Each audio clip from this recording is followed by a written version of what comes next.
The company that would later become known as Marvel Comics was founded in 1939 by a man named Martin Goodman. Back then, Marvel was known as Timely Publications and later Timely Comics. In its first year, the company released their first comic titled Marvel Comics issue number 1. It was a major success, selling hundreds of thousands of copies, featuring characters like the original Human Torch and Namor the Submariner.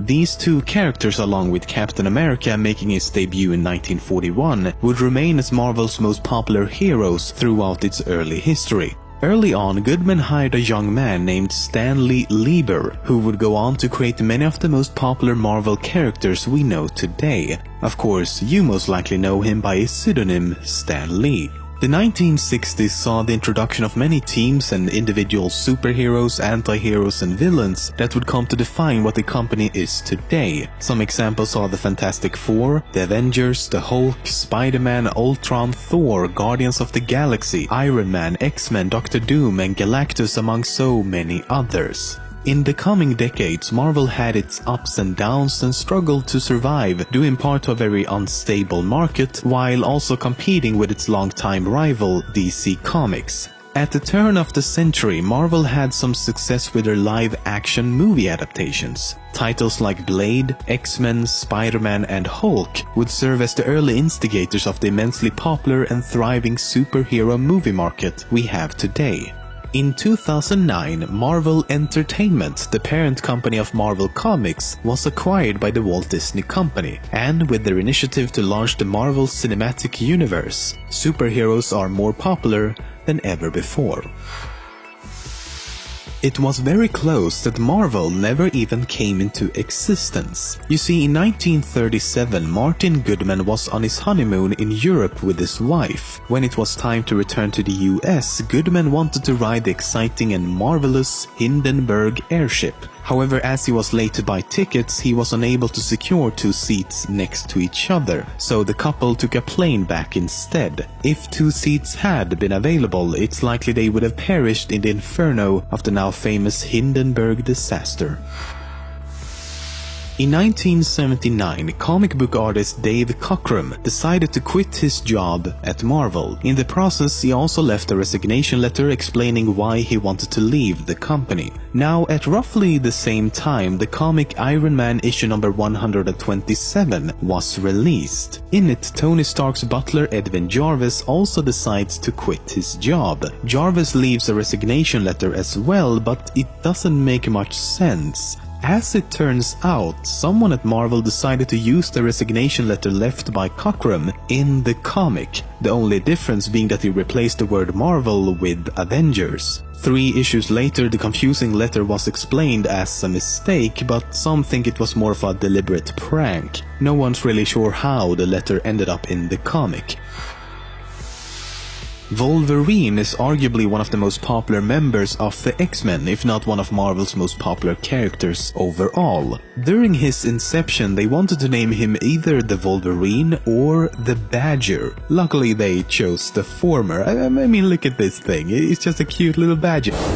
Now, once they did, the initial idea was for Wolverine to be an actual mutant Wolverine. This is even suggested in the comic X-Men issue number 98, where a scientist mentions that Wolverine is different from the rest of the mutants and doesn't even appear to be human. Another weird thing is that in the beginning, Marvel had a rule that Wolverine could not have visible arm hair while in costume, but when not in costume, it was completely fine.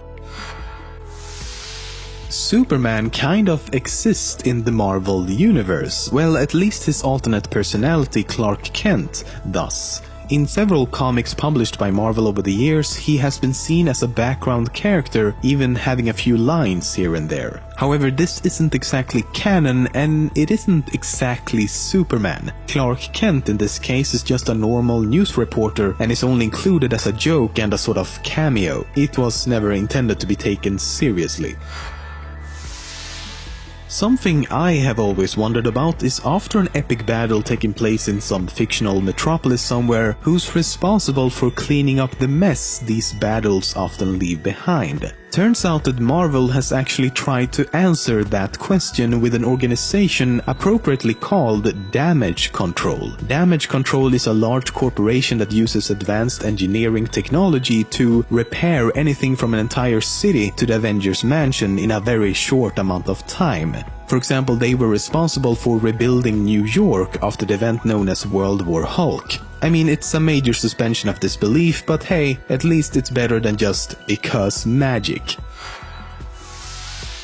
In 1984, Marvel was doing extremely well. They had a market share of around 70%, with DC Comics at somewhere around 20%. In fact, for many years, DC Comics had struggled financially. So, in February of that year, the head of DC Comics' parent company, Warner Communications, called the president of Marvel because he wanted to give them the publishing rights for all of DC Comics' characters. Eventually, they reached an agreement, and Marvel was actually set to acquire DC Comics, along with all of its characters like Superman, Batman, The Flash, and so on. The reason this never happened was because it would have resulted in Marvel completely dominating the industry with a staggering 90% market share, meaning Marvel could essentially do whatever they wanted without any sort of competition. Today, Marvel and DC are at a more equal footing, with other publishers like Dark Horse and Image Comics not too far behind.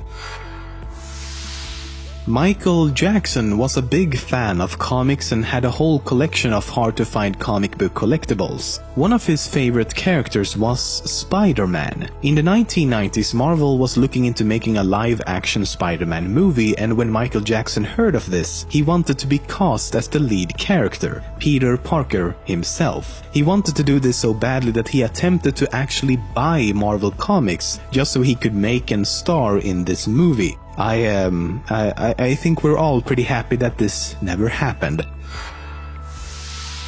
Aside from the more common characters that get their own movies, TV shows and the like, Marvel has a lot of really weird and obscure characters as well. Some examples are the Pet Avengers, which is exactly what it sounds like. The Avengers if they were animals. Then there's Spider-Ham, which is Spider-Man if he were a pig, and his real name is not Peter Parker, but instead Peter Porker. The Phone Ranger, who is skilled at repairing phone lines and phones. Bird Brain, a human bird. Matador, who's a matador. Leapfrog, literally a man in a frog costume. And then there's Ice Cream, who has the ability to turn himself into ice cream. Why? A large part of the X-Men storylines follow the characters' struggle to be accepted as ordinary people, how society sees them as freaks of nature and not humans, which makes it kind of ironic how Marvel spent years trying to make the case that X-Men figurines should not be considered humans. They did this to avoid a certain tax rule that would have cost them a lot more money. The rule essentially states that human-looking figurines should be defined as dolls, while non-human characters are defined as toys. Sorry, Xavier and company, even your creator thinks you're less than human.